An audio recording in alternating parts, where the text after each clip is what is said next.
एक बार नारद जी पहुंचे और नारद जी रोज दर्शन करते हैं ठाकुर जी का, दर्शन करके आनंदित हो जाते हैं, परिक्रमा लगाते हैं।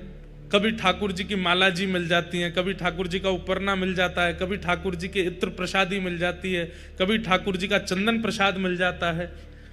दर्शन करते करते वर्षों बीत गए तो नारद जी के मन में आया सब प्रसाद मिलते हैं, एक बार ठाकुर जी का अधरामृत महाप्रसाद मिल जाए। तो नारद जी बोले मैं नारद हूं, मेरी बात को कोई रद्द नहीं कर सकता, मैं मांगूंगा तो मुझे देना पड़ेगा। सब लोग इधर देखो, ध्यान से सुनो। तो श्री नारद जी महाराज प्रार्थना करने लगे, जय विजय से प्रार्थना की, निरस्त हो गई। और समीप जाकर के कोई अति सामीप्य वर्तन से पूछी, उन्होंने भी निरस्त कर दी। तब किसी ने संकेत किया, बोले एक को अधिकार है महाप्रसाद देने का। बोले किसका? लक्ष्मी जी का। नारद जी महाराज लक्ष्मी जी के पास गए और कहा कि हे मां आप कृपा करो। बोले क्या कृपा करें? ठाकुर जी का महाप्रसाद चाहिए हमको। लक्ष्मी जी बोली क्या बात कर रहे हो? बोले हाँ, ठाकुर जी जो प्रसाद पाते हैं उसके बाद जो महाप्रसाद, तिनका प्रसाद, वो हमें चाहिए। लक्ष्मी जी बोली असंभव, वो नहीं प्राप्त हो सकता। बोले क्यों? बोले जब ठाकुर जी प्रसाद पाते हैं तो ठाकुर जी की प्रसाद पाती जैसे ही ठाकुर जी उठ के जाते हैं, वो थाली जो है ना, उस पर सबसे पहले अधिकार तो हमारा है। और हमारे बाद ये जितनी सहचरियां वैकुंठ की हैं, जितनी हमारी सेवा में रहती हैं, इन सबके भी साल बटे हुए हैं, इतनी संख्या में हैं कि एक साल में केवल इतनी सखियों को मिलेगा, उसके अगले साल इतनी सखियों का नंबर आएगा, फिर उस अगले साल 100 साल में जाकर के तो सखियां पूरी होती हैं, इनको भी पूरा नहीं बटता। जय विजय आदि तक को प्राप्त नहीं हो पाता, आपको कैसे दे दें? एक एक तिनके के भी 5-5 हिस्से होते हैं और वो बटता है सब में। सोच रहे हैं आप? ठाकुर जी की प्रसादी का एक चावल, उसके 5 हिस्से किए जाते हैं और वो थोड़े थोड़े छोटे छोटे से हिस्से जो हैं तिल के बराबर, वो बटते हैं, वो पाकर के आनंदित होते हैं। कैसे दे दें आपको? बिल्कुल समय ही नहीं है। यहाँ तो अभी लंबी लाइन है, 1-1.5 करोड़ साल बाद आना, तब हो सकता है कि एक तिनका का एक अंश तुमको मिल जाए। नारद जी महाराज बोले मुझ पर कृपा करो, इतना प्रतीक्षा नहीं कर सकता, एक बार महाप्रसाद पाना है। 1 दिन, 2 दिन, 10 दिन, 1 महीना बीत गए तो लक्ष्मी जी बोली एक काम हो सकता है। बोले क्या? अपने जटा जूट खोल लो, लहंगा फरिया पहन लो, गले में सुंदर हार धारण करके, कानों में कुंडल लगा के, आंखन में काजल लगा के गोपी बन के आओ, तो हम तुमको सहचरियों में ले लेंगी अंदर, और फिर सहचरियों में फिर वहां तुम थोड़ा हट पूर्वक, छल पूर्वक, कैसे भी करके जिस पंक्ति का प्रसाद, महाप्रसाद का समय, उसमें कैसे भी बैठ जाना, तो तुमको एक तिनका मिल जाएगा। नारद जी बोले इसमें क्या? हमारे ठाकुर जब लाली बनवे में संकोच ना करे तो हम कब करेंगे? और श्री नारद जी तुरंत महाराज अपनी जटा जूट खोल करके बढ़िया सुंदर शीश पर चुनरी। इसका भाव क्या है? ठाकुर जी की निज सेवा में जाने के लिए चाहे जहां हो, गोपी तो बनना पड़ेगा। और गोपी मतलब हृदय से गोपी। नारद जी महाराज सखी बन गए। लक्ष्मी जी चुपचाप उनको रसोई घर में ले गई। बोले ठाकुर जी को नहीं पता चलना चाहिए, क्योंकि इतने सब लोग हैं, सब पर कृपा होती है, तो ठाकुर जी को कोई ये इस प्रकार से कोई प्रवेश करता, ठाकुर जी को बहुत संकोच लगता है कि अभी इतने लोग बैठे हैं, इतने वर्षों की प्रतीक्षा है, और आप जबरदस्ती वीवीआईपी बीच में घुसे आए हो। ठाकुर जी को अच्छा नहीं लगता, इसलिए ठाकुर जी को पता नहीं चलना चाहिए, चुपचाप यहाँ सेवा करते रहो। नारद जी बेचारे कभी बर्तन मांजने की सेवा, कभी सामग्री अमनिया करने की सेवा करते हैं। एक दिन ठाकुर जी का महाप्रसाद मिले, और एक दिन पता नहीं कैसे योजना बनी और नारद जी उस पंक्ति में बैठ गए जिस पंक्ति में महाप्रसाद के 5-5 टुकड़े बांटे जा रहे हैं। नारद जी महाराज सामने बैठे, लक्ष्मी जी परोसती भाई जैसे ही आई तो नारद जी को थोड़ी देख करके उनको कृपा की इच्छा हुई, और उन्होंने महाप्रसाद के 2 तिनके, महाप्रसाद चावल के 2 तिनके उनके हाथ में धर दिए। कहां एक तिनका के 5 हिस्सा बांटे जा रहे हैं, उन्होंने 2 तिनका दे दिए। और जैसे ही महाप्रसाद हाथ में आया तो जैसे अत्यंत दिनों का प्यासा व्यक्ति उसको पानी दिख जाए, वो कहां रोक पाता है। आपने तुरंत एक महाप्रसाद का तिनका अपने मुख में जैसे ही धारण किया, आहा, वो धारण करते ही आपको प्रेम लक्षण प्रकट होने लगे, नेत्रों से अविरल अश्रुधार गिरने लगी, रोम रोम पुलकित हो गया। भुजा उठाकर के श्री नारद जी महाराज नृत्य करने लगे। हा कृष्ण, हा माधव, हा केशव, हा गोविंद, हा मधुसूदन। प्रेम की अद्भुत अवस्था प्राप्त हो गई नारद जी को। इतने वर्षों में संकीर्तन करके भी जो ठाकुर जी की अवस्था नहीं मिली थी, वो अवस्था केवल महाप्रसाद प्राप्त करते ही नारद जी की प्रकट होने लगी। इतने में ठाकुर जी की दृष्टि गई, ये कौन सखी है, ये कौन नई नवेली सहचरी है, इतनी जोर से नृत्य कर रही है। लक्ष्मी जी बोले कोई नहीं कोई नहीं, मैं संभालती हूं। लक्ष्मी जी हाथ पकड़ करके लेके गई नारद जी को। क्या कर रहे हो, फंसवाओगे सबको। नारद जी के तो नेत्र लाल पड़ गए। बोले हे मां, अभी तो केवल एक तिनका पाया है और ये तिनका पाकर के मैं इतना आनंद में आ गया हूं। वर्षों से, करोड़ों वर्ष निकल गए नाम जपते जपते, ऐसी स्थिति का अनुभव नहीं किया जो स्थिति का अनुभव केवल महाप्रसाद का एक तिनका पाकर के मुझे हो रहा है। लक्ष्मी जी बोली इसलिए नहीं देते हैं, तुम देखो क्या हालत हो गई। अब जल्दी जाओ यहां से, ठाकुर जी को पता चल गई तो दिक्कत होगी। वैकुंठ से ही चले गए, नाच रहे हैं, कभी किसी लोक में जा रहे हैं, कभी किसी लोक में जा रहे हैं। सब नारद जी की इस भाव दशा को देख करके आश्चर्यचकित हो रहे हैं कि ये कैसे हो गया। नृत्य करते करते करते करते श्री नारद जी महाराज पहुंचे कैलाश। कैलाश में विराजमान महादेव।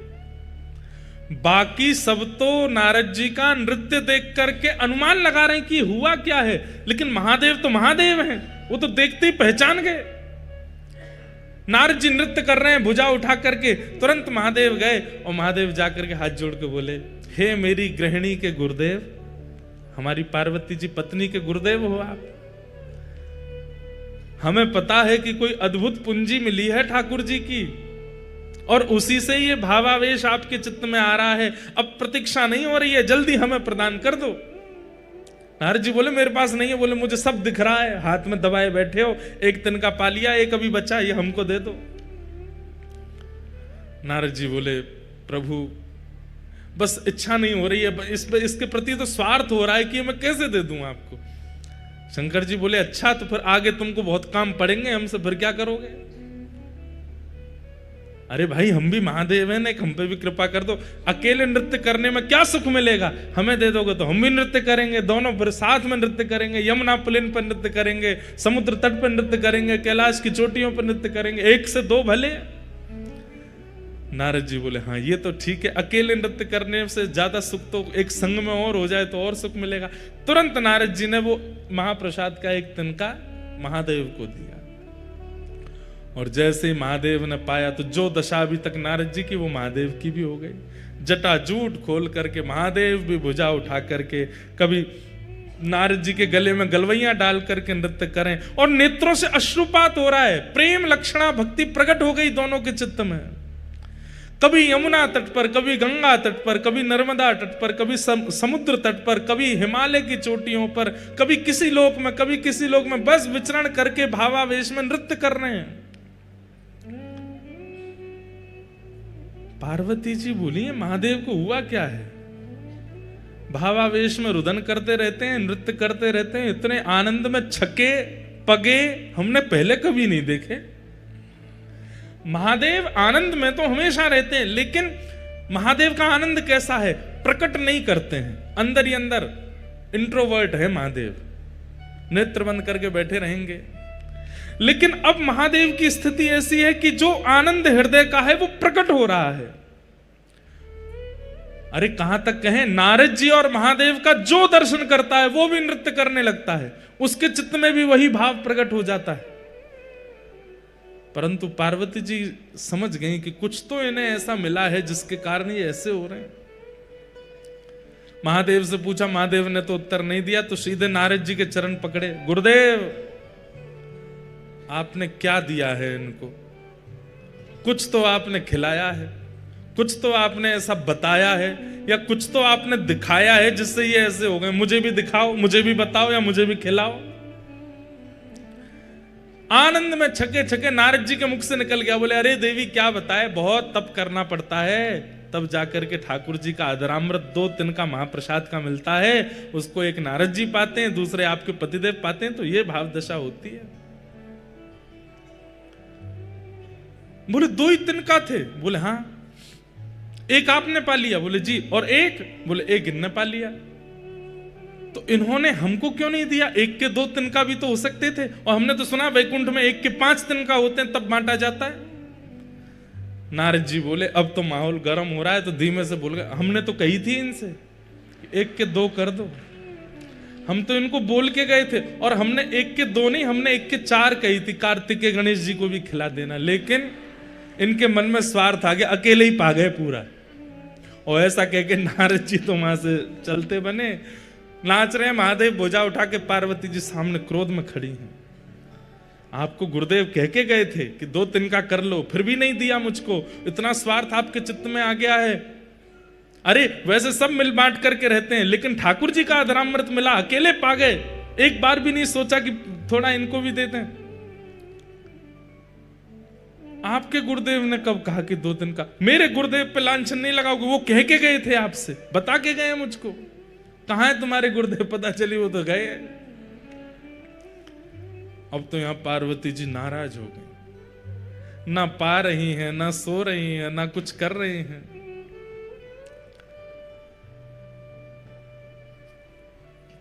महादेव पहुंचे, देवी क्या बात है?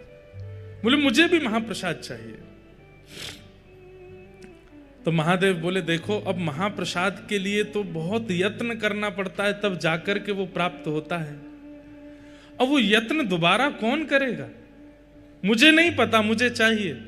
तब महादेव ने ध्यान करके पार्वती जी को बताया कि तुम्हारा पूर्व रूप जो सती का था, जहां जहां जो जो अंग पड़े थे, वहां वहां शक्तिपीठ प्रकट हो गई। उन्हीं में तुम्हारा नाभि क्षेत्र जो है, वो एक श्री क्षेत्र समुद्र तट पर नीलाचल पर्वत पर विराजमान है। वहां जाकर के तुम तप करो, और वहां तुम इसी भाव के लिए तप करो कि तुम्हें ठाकुर जी का महाप्रसाद मिले। और उस तप के प्रभाव से देवी हमको तो 1 तिनका मिला है, लेकिन मैं दीर्घ दृष्टि से देख पा रहा हूं, अगर तुम्हारा तप सफल हो गया तो महाप्रभु जगन्नाथ जी का जो 1 तिनका मुझे और नारद जी को मिला, वो महाप्रभु जी का महाप्रसाद की पूरी हंडी महाप्रभु जी के भोग लगने के बाद सीधे आपके सन्मुख आएगी, और आप जब प्रसाद पाओगे उसके बाद ही वो महाप्रसाद बनेगा और सबको वितरण किया जाएगा।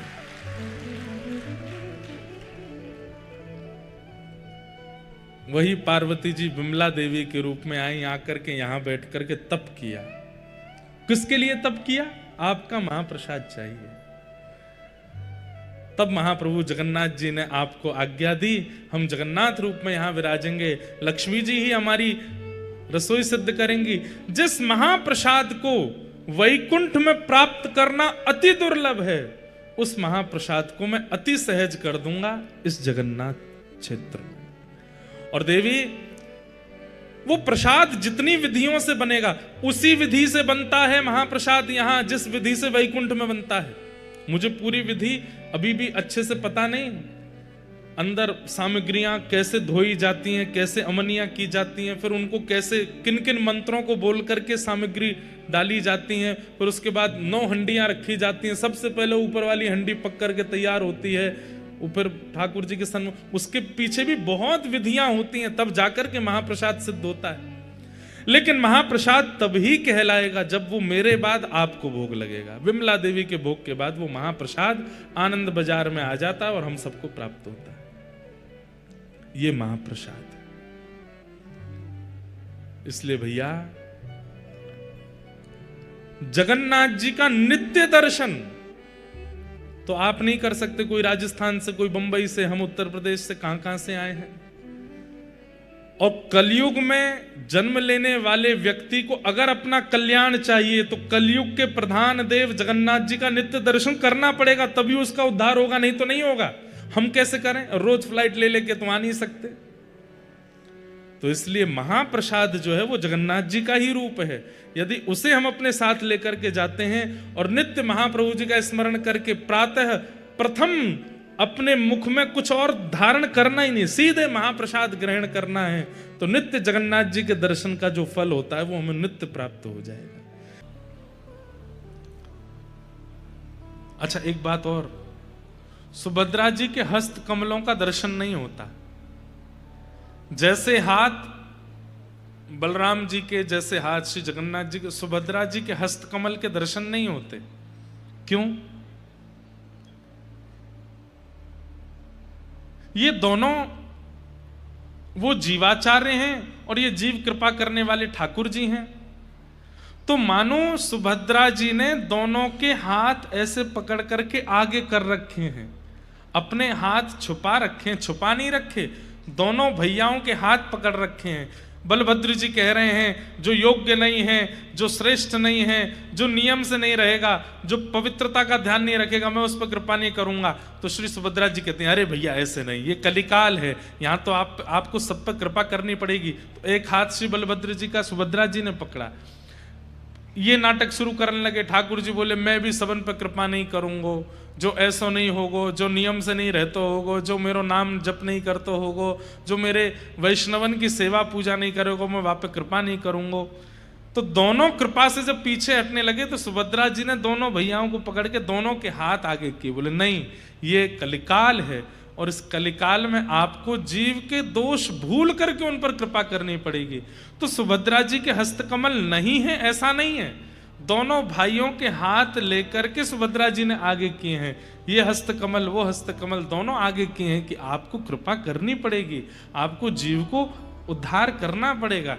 इसलिए दोनों भुजाएं आगे करवाई भैया की, इसलिए सुभद्रा जी के हस्तकमल दर्शन नहीं होते। तो ये कौन है? ये चैतन्यता प्रदान करती है। हम आप सबकी बुद्धि जो जड़ हो गई है, मन जो जड़ हो गया है, व्यवहार जो हमारा जड़त्व को प्राप्त हो गया है, उस जड़त्व को चैतन्य प्रदान करती हैं श्री सुभद्रा जी। सत्यता प्रदान करते हैं श्री बलराम जी, चैतन्यता प्रदान करती हैं श्री सुभद्रा जी।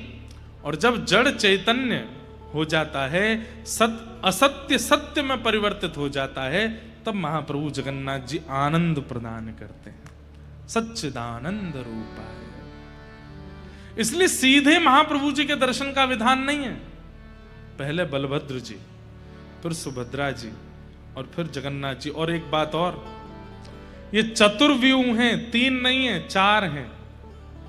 बलराम जी, सुभद्रा जी, जगन्नाथ जी, और जगन्नाथ जी के ठीक बगल में श्री सुदर्शन जी। दर्शन जरूर कीजिएगा, श्री सुदर्शन जी ऐसे विराज रहे होंगे पास में। वो सुदर्शन जी किस भाव से हैं? वो रक्षात्मक भाव से।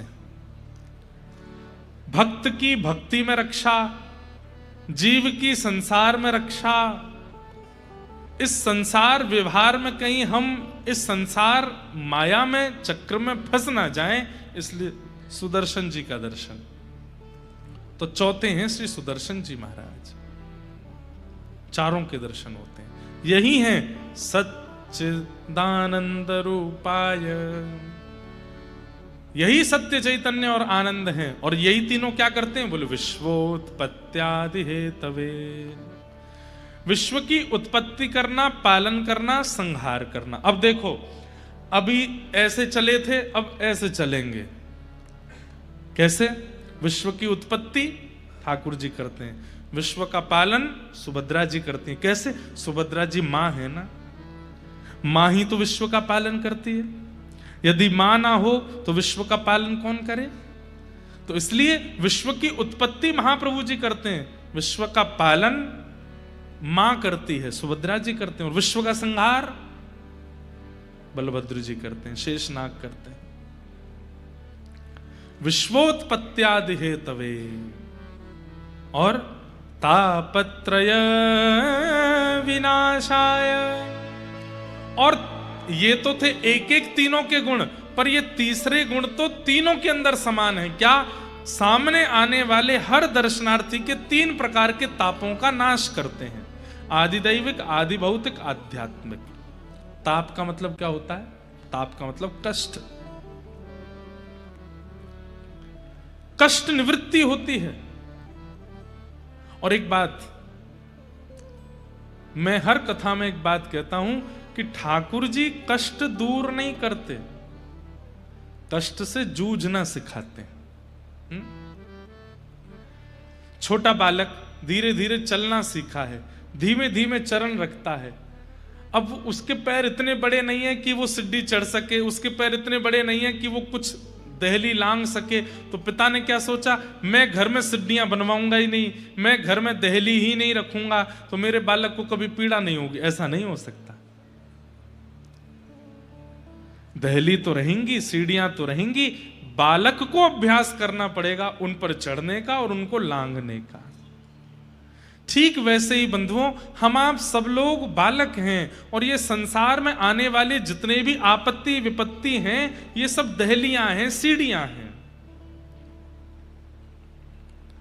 आप चाहो कि सीढ़ियां ही हटा दी जाएं, दहली ही हटा दी जाएं, तो दो चीज हटा दी आपने। सीढ़ियां अगर घर से हटा दोगे तो ऊपर के कक्ष में कभी नहीं जा पाओगे।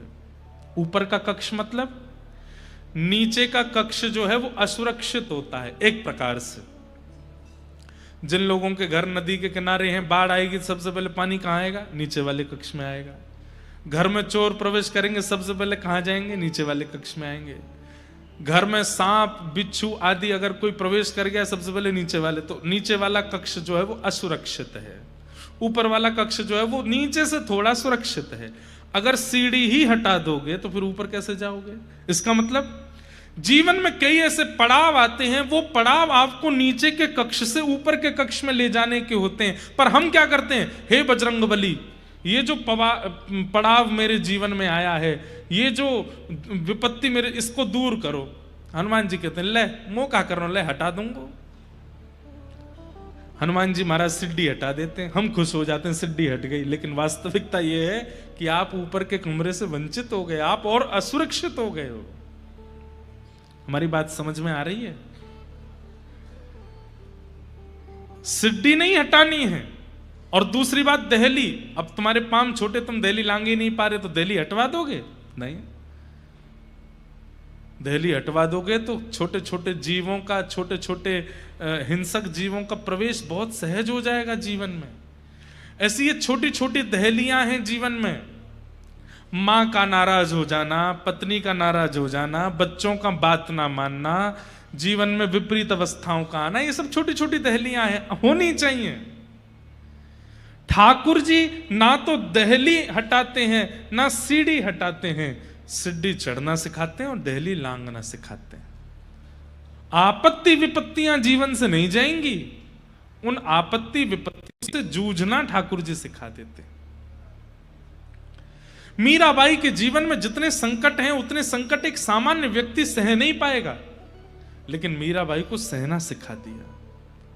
हमारे श्री जगन्नाथपुरी के बंधु महंती, जगन्नाथपुरी के श्री माधव दास जी महाराज, जगन्नाथपुरी के श्री बलराम दास जी महाराज, जगन्नाथपुरी के श्री रघुनाथ दास जी महाराज, कितने भक्त हुए यहां पर। जगन्नाथपुरी के श्री चैतन्य महाप्रभु, क्या संकट खत्म हो गए थे जीवन से? नहीं, संकटों से जूझना सीख गए।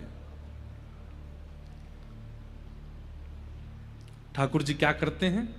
तापत्रय विनाशाय, तीन तापों से मिलने वाली जो चिंता है उसका विनाश करते हैं ठाकुर जी। ताप तो रहते हैं, कष्ट तो आता है, पर उससे जूझना सीख जाते हो। ऐसे श्री कृष्णाय वयम नमः, ऐसे श्री कृष्ण को हम बारंबार प्रणाम करते हैं। बंधुओं, ये साक्षात कृष्ण हैं। अगर आप श्री मंदिर में जगन्नाथ जी का दर्शन कर रहे हो, बलभद्र जी का, सुभद्रा जी का, तो आप ये मत मानिएगा ये दारू ब्रह्म है, ये मत मानिएगा ये कोई प्रतिमा है, ये कोई पाषाण है।